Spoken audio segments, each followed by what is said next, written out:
Hello everyone and welcome to another Top 5 Records video. Today I'm going to be talking about a very interesting new release because they found another soundboard recording of an early Jimi Hendrix live show and it just got released today. This is it. The Jimi Hendrix Experience live at the Hollywood Bowl, the 18th of August 1967. And this is interesting for a number of reasons because at the moment of recording, Jimi Hendrix was not yet a big name in the United States. I believe this was awaiting the release of his first album. He did have a couple of singles, and also he of course played the Monterey Pop gig, but his Monterey Pop performance only became legendary a year later when the Monterey Pop show was released. So, this is a moment of Jimi Hendrix and his band struggling to make it in the United States. Now, the soundboard recording.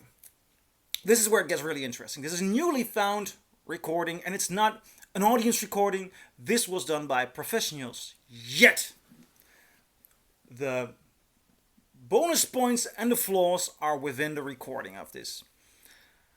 What we hear is it's a 2-track recording, so the mix was done, I even imagine, on the spot. And we hear the announcers, we hear the speeches, so it very much resembles a presentation, very close to the performance itself and the way it was recorded at the moment.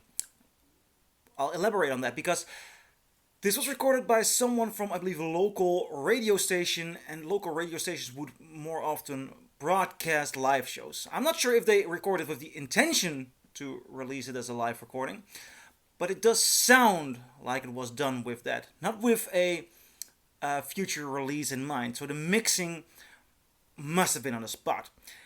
So there is also radio mixing and radio editing, because that's the beauty of this release. It's almost untouched. And I really like the idea of having it almost untouched. Having the announcements, having the speaker at the end, having some things in between. So it really feels like you're driving in your car and hearing a live Jimi Hendrix gig on the radio. It has this Once Upon a Time in Hollywood, the Quentin Tarantino kind of feel to it. And I really admire that. I really enjoy that. That makes it exciting. But the mixing itself was also done as if it should be played on a radio. And in those days, they merely focused on getting the vocals full on volume wise.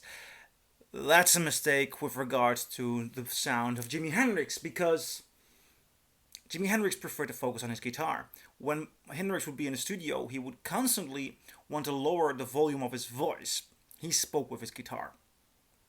Now, this has his voice way up loud.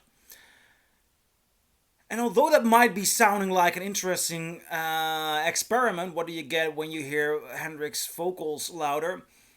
It messes with the idea of the music. It just doesn't come across the way it's supposed to be. His voice is way too loud. Also, he sings very softly. So they raised the volume. So every time he came too close to the microphone, you hear him borderline distorting or even fully distorting. So the sound of his voice it's beautiful when he speeches. When he sings, it's easily distorted. It's easily distorted because there's such a thin balance when the source is so soft. Mix the voice soft in that case, because that's what Hendrix is all about. And hearing his voice very often borderline distorting, you just don't get in the groove like you do with other live recordings of Jimi Hendrix. That's a very negative point for me. And also, it messes with the sound quality. The back of this record says, this album was not drawn from professionally recorded masters, but instead a 2-track soundboard recording. As a result, it is not without an occasional sonic flaw. Nonetheless, these tapes represent the only known documentation of this performance. So, I think the biggest flaw is the mixing of the voice. I don't like the cracks and the pops, and because you really get into the groove of listening to an archival recording and an interesting archival recording. I make documentaries, so from time to time you discover something new, and when it's unmessed with by people afterwards, It's very interesting to hear what's really going on at the moment. That's here, but do you get into the groove of the music? Not so much. Then the performance itself. The performance itself is also interesting. He did not have a good audience that night. There were mixed responses by some. Others say it was just a very bad audience who did not get the groove of Jimi Hendrix. So they are working hard. And that's also interesting to hear, that you hear there's an insecurity and they try to go all the way, yet they adapt to an audience who does not know what they can get from Jimi Hendrix.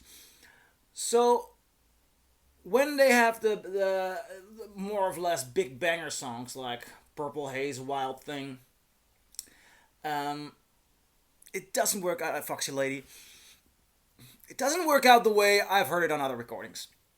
But when he tones it a bit down and you get bluesier stuff like Catfish Blues, or his Like a Rolling Stone performance is pretty bluesy, then there's a very interesting groove, and those are awesome performances, both vocally and guitar wise, and the drums and pretty nice bass, then there is something going on, and those are the moments in which I enjoy this record the most.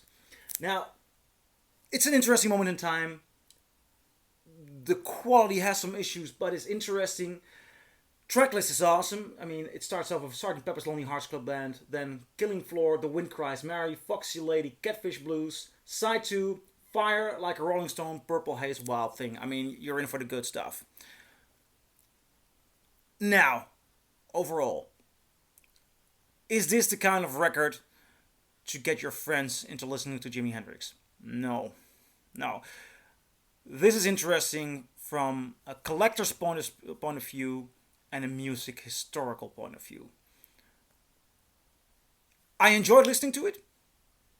I might put Foxy Lady, I might put Catfish Blues and Like a Rolling Stone on from this record once or twice. But this is not something like Monterey, Woodstock, you name it. So I'd consider this one of the collectors. Well, I'm curious, do you agree? Do you disagree? Leave a comment below and I'll see you on my next video. Bye!